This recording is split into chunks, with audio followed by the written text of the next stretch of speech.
In the 7th episode, Lexi's definitely coming into her own. Through the play and her relationship with Fezco, she's sort of developing more of a voice. You know, what I love about Lexi and Fezco talking is just that there was something that felt kind of innocent and beautiful about that ability to sort of dig deeper into one another. It's genuinely endearing. I think when you see us talk, like, you realize that we aren't that different. I love Angus, I hope he loves me back. But we just, I think, love each other and like love working together. And so it feels very natural. I'm gonna be sitting in the front row, shorty. I promise you that. Okay. You really see Fezco's innocent side coming out. I feel like Fezco never, you know, dressed up like that to support someone he cares about. I feel like there's definitely a little more than a friendship, so she's bummed not to see him.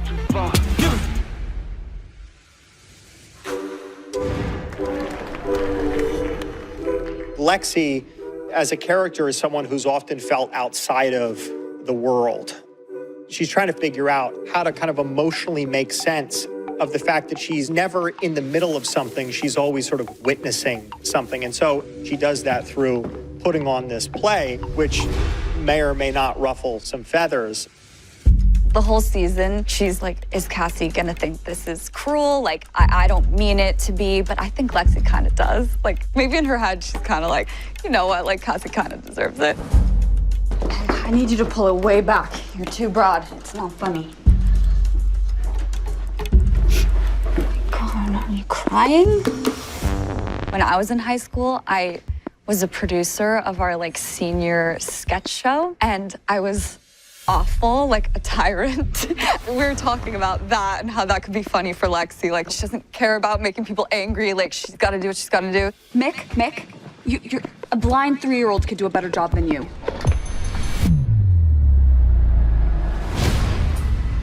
I think the play is also just like a way for her to have any type of control and cope with things that happened in her life that are really hard.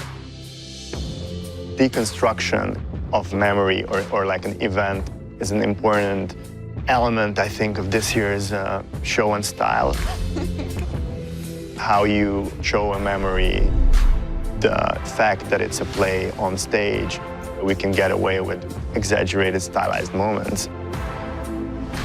We are trying to rely on a certain kind of realism throughout. And when it's justified by emotions, then we depart from that realism. All this is grounded in the writing.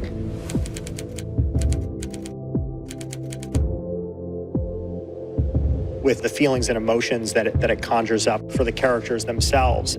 You know, the play sort of allows the present and the past and the interpretation of life to play out simultaneously. It's pretty cool to see like the same memories that we saw with Cassie and her character in season 1, but how Lexi saw them. So we have some moments with our dad that Cassie remembers super fondly and Lexi does not. I also kind of always think of this episode as not just Lexi's play, but the subjective experience of all the characters who are watching her play and what they see in it. Like, I'm never quite sure if this is exactly what Lexi's putting on or if it's their interpretation of it.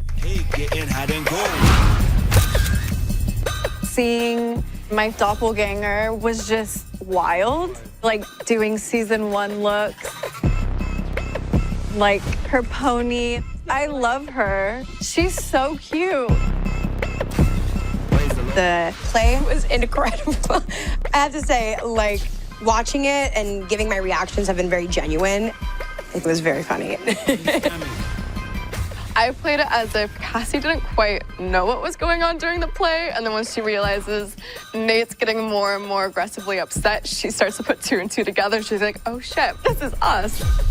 As Nate, it's like absolute embarrassment. I mean, even just for me, to have these people kind of just staring at you, just laughing and pointing at you. And then there's definitely a bunch of takes where I'm meant to be looking sad, and I was like... Wow, wow, wow.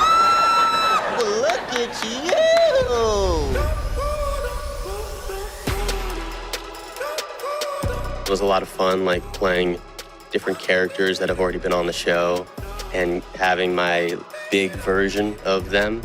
We've just been having so much fun, like rehearsing these over-the-top sort of like sitcom-y scenes.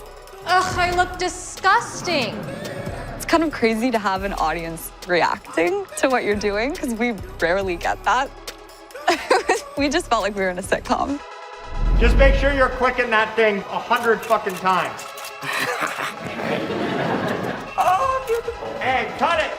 I love making them laugh, and like it was really cool to feel the like emotional energy of being on stage and connecting with an audience. You ready? Yeah, I'm fucking ready. Yeah, you ready? Yeah, I'm fucking ready.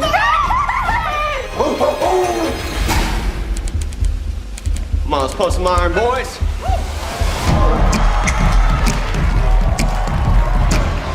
When I read Holding Out for a Hero, the dance number, I hadn't done like a play in a long time, you know, let alone dance in front of people. So yeah, it was super terrifying, but also like really exciting. You know, Hero is so playful and absurd and raunchy. Like any great story, it's like, where's the arc? What's the meaning? You know, in rehearsal, we try to make it like a scene where we, you know, direct the narrative, and maybe this is your character, you're a mad scientist, and you're like conjuring up this big cock to come down, and like, he's like, oh yeah, I got that. It was great. I mean, I really love Ryan Heffington, our choreographer. I really love that guy. That dance is super sexual, and like, it's a lot of running around and physicality. Yeah, I mean, it's just fun. The music tells me a lot. You know, there's like this kind of drum, kind of machine gun. I was like, of course he's gonna jizz all over everyone during that part because that's what it sounds like. Also these ahs, that it's so religious, it sounds like a chorus, and of course that's when, you know, this punching bag penis comes down. Towards the end, the big shablam is, you know, this big cum shot of confetti, and it told me what it wanted to be, I guess. It might make people feel uncomfortable a little bit, but I'm fine with that. I don't know if I've loved a piece this much in a long time. All the credit in the world goes to Ryan and Austin, who just really jumped into it with 100% of his soul. All I had to do in that situation was just film it and not miss a beat.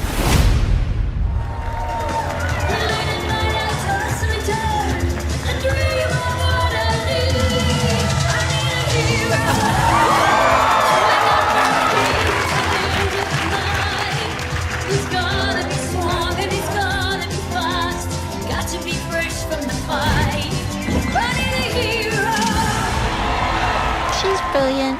Lexi's brilliant.